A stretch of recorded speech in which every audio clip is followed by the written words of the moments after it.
Hi guys, welcome to my YouTube channel again. जैसा कि हमने लास्ट सेशन में देखा था कि हमने कैसे सेटअप किया है सेलेनियम ऑटोमेशन करने के लिए। इस सेशन में मैं आपको बताऊंगी कि हम लोकेटर का यूज़ क्यों करते हैं सेलेनियम में। तो जो लोकेटर्स होते हैं वो बेसिकली एक बहुत असेंशियल पार्ट है हमारे सेलेनियम इंफ्रास्ट्रक्चर का, जो हेल्प करते हैं हमारी सेलेनियम स्क्रिप्ट को यूनिकली आइडेंटिफाई करने के लिए वेब एलिमेंट्स को। तो अब वेब एलिमेंट्स होते क्या है? फॉर एग्जाम्पल, जैसे कि आप इस पेज पे देख सकते हैं, आपको ये जितनी भी चीज़ें यहाँ पे दिख रही है, जैसे कि ये इमेज दिख रही है, ये टेक्स्ट दिख रहा है, ये लेबल्स दिख रहे हैं, हेडिंग दिख रही है, ये टेक्स्ट बॉक्स है, ये बटन्स है, तो जितनी भी चीज़ आपको यहाँ पे दिख रही है, ये सब क्या है इस पेज पे? Web elements. ये सब वेब के एलिमेंट्स हैं। तो सेलेनियम में जब तक हम या ऑटोमेशन करते हुए जब तक हम इन सब चीज़ों को ढूंढेंगे नहीं, तब तक हम इन पे कोई भी ऑपरेशन परफॉर्म नहीं कर सकते। तो जो लोकेटर्स है वो हमें डिफरेंट डिफरेंट वे देता है इन सारे एलिमेंट्स को फाइंड करने का। जैसे कि हमारे पास डिफरेंट टाइप के जो लोकेटर्स होते हैं वो है link text, XPath, name, partial link text, CSS selector, class, tag. इन सब लोकेटर्स की हेल्प से हम अपने एलिमेंट्स को फाइंड कर सकते हैं। सेलेनियम में बाय क्लास जो है वो हमारे इन सब एलिमेंट्स को हेल्प करती है फाइंड करने के लिए, इन सब वेब एलिमेंट्स को। जैसे कि आप इस इमेज में देख सकते हैं कि जब हम स्क्रिप्ट लिखते हुए अपनी सेलेनियम की लिखते हैं ड्राइवर डॉट फाइंड बाय, तो ये हमें सेलेनियम जो है हमें ये क्लास जो है बाय क्लास है हमें डिफरेंट डिफरेंट वे देती है कि हमें किस तरह से अपने एलिमेंट को ढूंढना है। तो आप देख सकते हैं कि class name, CSS selector, ID, ये सब डिफरेंट डिफरेंट वे दे रखे हैं बाय क्लास ने कि हम इनमें से किसी भी एक की हेल्प के थ्रू अपने वेब एलिमेंट्स को फाइंड कर सकते हैं। अब अगर हमें अपने एलिमेंट को क्लास नेम के थ्रू फाइंड करना है, तो उसके लिए क्या सिंटेक्स होता है? बेसिकली हमें क्या लिखना होता है? बाय के बाद हमें क्या चूज करना है? बाय क्लास नेम, और हमें क्लास का नेम देना है पर्टिकुलर एलिमेंट के लिए। फॉर एग्जाम्पल, अगर मैं अपने इस एलिमेंट को चूज फाइल जो बटन है, अगर मुझे इसको फाइंड करना है इस वेब पेज पर, तो मैं क्या करूंगी? राइट क्लिक करूंगी और इंस्पेक्ट करूंगी। इंस्पेक्ट करने के बाद आप देख सकते हैं, इंस्पेक्ट करने के बाद अगर मैं यहाँ पे होवर करती हूँ नीचे की तरफ, तो आपको दिखेगा कि ये किस एलिमेंट को ऊपर सेलेक्ट कर रहा है, इस चूज फाइल बटन को। तो क्या है, अगर मैं देखूं तो इसके पास जो हमारे ये डिव आपको दिख रहा है, लेबल दिख रहा है, ये इनपुट दिख रहा है, या इसको मैं अगर फिर ओपन करूं तो ये जितनी चीजें भी आपको दिख रही है ये सब क्या होते हैं? ये टैग्स हैं। और इन टैग्स के पास, जैसे ये इनपुट भी एक टैग है, तो इस टैग के पास ये जो आईडी है, टाइप है, लैंग्वेज है, क्लास है, ये सब क्या है? हमारे एट्रीब्यूट्स है और उनकी वैल्यूज है। तो हमारे डॉम स्ट्रक्चर में जो डॉक्यूमेंट ऑब्जेक्ट मॉडल होता है, उस स्ट्रक्चर में हमारे पास टैग्स होते हैं। उन टैग्स के पास हमारे पास एट्रीब्यूट्स होते हैं और उनकी कुछ कुछ वैल्यूज होती है। तो अगर मुझे सबसे पहले अपने एलिमेंट को फाइंड करना है, जो कि मैंने अपना एलिमेंट यहाँ पे कंसीडर किया है चूज फाइल बटन, तो अगर मुझे इसको क्लास नेम से फाइंड करना है, तो मैं देख सकती हूँ कि इसके पास एक तो टैग इनपुट है और ये सब एट्रीब्यूट्स है, आईडी, टाइप, लैंग, क्लास। तो अब ये जो क्लास एट्रीब्यूट है, इसके पास वैल्यू है फॉर्म कंट्रोल फाइल। तो अगर मुझे इस एलिमेंट को क्लास से ही फाइंड करना है, तो मैं इस क्लास को अगर कॉपी करके अगर मैं कंट्रोल एफ करूँ यहाँ पे, तो आप देखिए यहाँ पे सर्च बॉक्स ओपन होगा एक तरह का, और यहाँ पे बोलेगा find by string selector XPath. तो अगर मुझे देखना है कि अगर मैं इस क्लास को यूज करती हूँ तो क्या मेरा एलिमेंट फाइंड होगा, तो आप देखिए अगर मैंने इस क्लास को कॉपी करके यहाँ पेस्ट किया, तो ये येलो कलर में हाईलाइट हुआ और यहाँ पे रिजल्ट क्या दिया? 1 आउट ऑफ 1, मतलब यूनिक रिजल्ट दिया। मतलब ये क्लास नेम, इस क्लास नेम के थ्रू मेरे पास सिर्फ एक ही ऐसा एलिमेंट है इस पेज पे जिसको मैं ढूंढ सकती हूँ। तो मैं क्या करूंगी? मैं इस क्लास नेम को कॉपी करूंगी और हम क्या करेंगे? इस क्लास नेम को यहाँ जब हम अपनी स्क्रिप्ट में लिखेंगे बाय क्लास नेम, तो इस क्लास नेम को यहाँ ऐसे करके पेस्ट कर देंगे। तो मैं फर्स्ट फर्स्ट हमने देखा कि हमने कैसे क्लास नेम के थ्रू अपने एलिमेंट को फाइंड किया।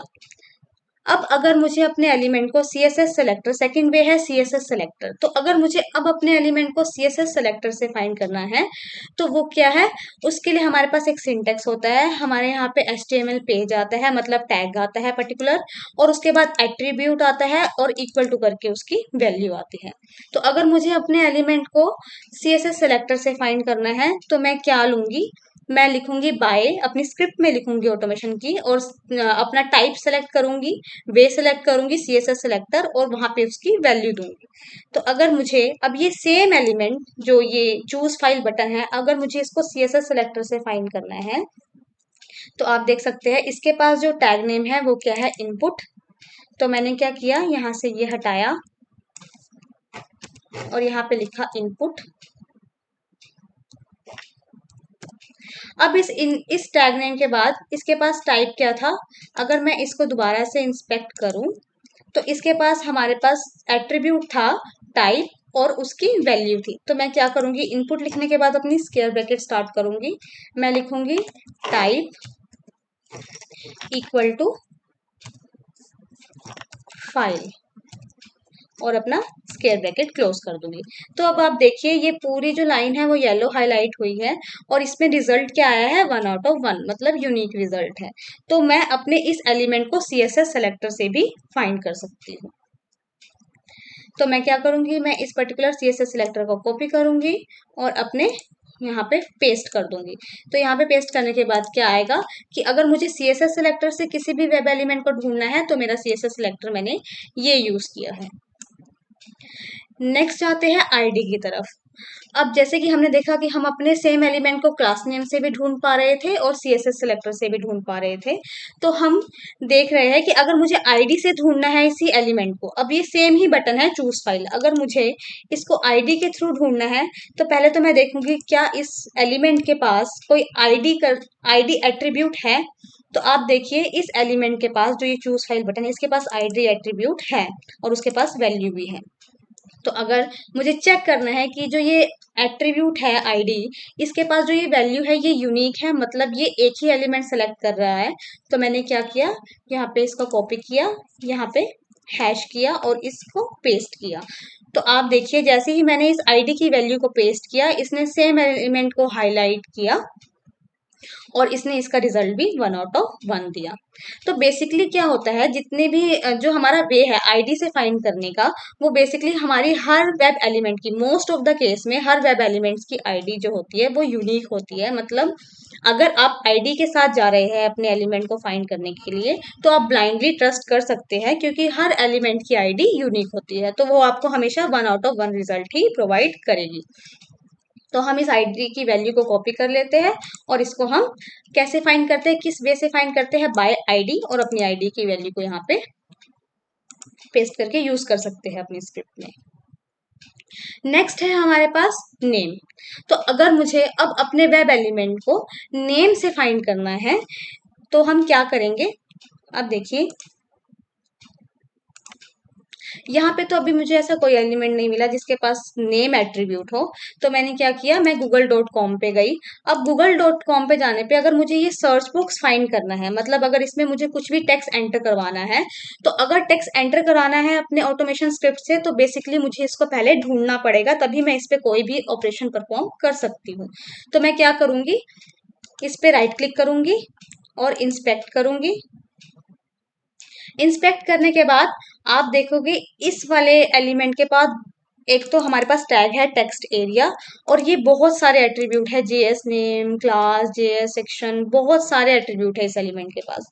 बट मुझे किससे फाइंड करना है, मुझे नेम से फाइंड करना है अगर, तो इस एलिमेंट के पास एट्रीब्यूट है नेम जिसके पास वैल्यू है क्यू।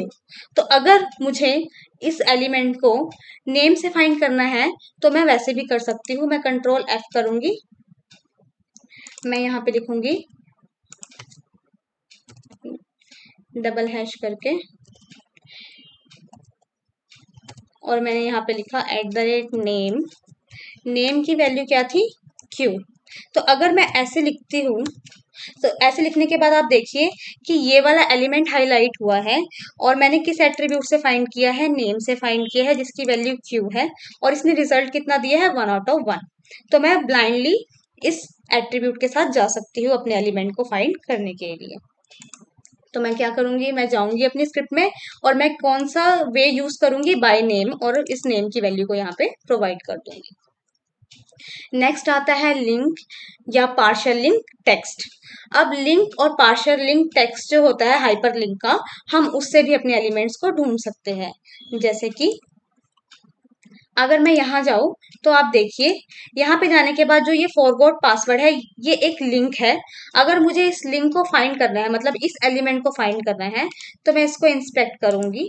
और इंस्पेक्ट करने के बाद आप देखिए, इसके पास एक तो हमारे पास टैग है ए, मतलब एंकर टैग है, और इसके पास ये सब एट्रीब्यूट है, एच रेफरेंस, क्लास, और ये इसका टेक्स्ट है फॉरगॉट पासवर्ड।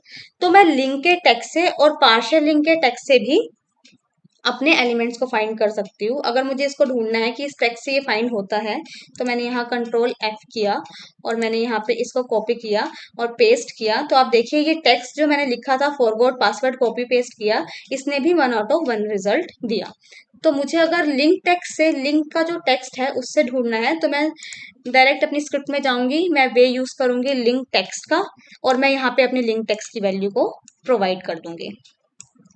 तो ये तो था मेरा लिंक टेक्स्ट से। अगर मुझे पार्शियल लिंक टेक्स्ट, पार्शियल मतलब हाफ या कुछ पार्ट, उस टेक्स्ट से यूज करना है, तो मैं वो भी यूज कर सकती हूँ। अब यहाँ पे मैंने फॉरगॉट पासवर्ड पूरा लिंक का टेक्स्ट दिया था, अब मैंने यहाँ पे क्या दिया, सिर्फ फॉरगॉट। तो मैं इससे भी अपना एलिमेंट फाइंड कर सकती हूँ। बट मेक श्योर आप कोई भी इनमें से वे यूज कर रहे हो अपने एलिमेंट को फाइंड करने का, चाहे आप क्लास से यूज कर रहे हो, चाहे आप नेम से, चाहे आईडी से, चाहे सीएसएस सेलेक्टर से, चाहे लिंक टेक्स्ट से, चाहे पार्शियल लिंक टेक्स्ट से, मतलब आप अपने कोई भी लोकेटर का यूज कर रहे हो, कोई भी वे का यूज कर रहे हो, आपको मेक श्योर करना है कि वो हमेशा एक यूनिक रिजल्ट ही देना चाहिए, मतलब वो 1/1 एलिमेंट ही सिलेक्ट करना चाहिए, एक से ज्यादा एलिमेंट सिलेक्ट नहीं करना चाहिए। नेक्स्ट वे है हमारा with the help of tag name. तो हम टैग नेम से भी अपने एलिमेंट्स को फाइंड कर सकते हैं। बेसिकली हम एक एलिमेंट या अगर एक से ज्यादा एलिमेंट्स को फाइंड करना होता है, वहां पे हम टैग नेम का यूज करते हैं। तो अगर देखिए, मुझे अगर इस पेज पर देखना है कि एंकर टैग से मतलब कितने लिंक्स है इस पेज पर, तो मैं क्या करूंगी, मैं जस्ट ऐसे डबल स्लैश लगा के ए लिखूंगी। तो वहां पे देखिए, इसने 23 रिजल्ट दिए, मतलब मेरे इस पर्टिकुलर पेज में ये सब लिंक्स है जो इस पेज में प्रेजेंट है। तो ये क्या है, ये टैग नेम है, ये ए जो है ये टैग नेम है। तो हम इसके थ्रू भी अपने एलिमेंट्स को फाइंड कर सकते हैं। अगर मैं इसको ऐसे मूव करूंगी तो ये सारे लिंक्स पे जाएगा कि किस किस इस पेज पे किस किस हमारे जो एलिमेंट्स है उसके पास लिंक्स हैं, तो ये सबके पास जाएगा। तो इस तरह से भी हम अपने एलिमेंट्स को फाइंड कर सकते हैं। नेक्स्ट है हमारे पास एक्स पाथ। तो लास्ट है हमारा ये एक्स पाथ। अगर हमें अपने एलिमेंट को एक्स पाथ के थ्रू फाइंड करना होता है, तो उसका सिंटेक्स क्या होता है, हम टैग नेम लिखते हैं, उसके बाद स्क्वायर ब्रैकेट शुरू करते हैं, @ का सिंबल लगाते हैं और हमारा एट्रीब्यूट और उसकी वैल्यू लिखते हैं।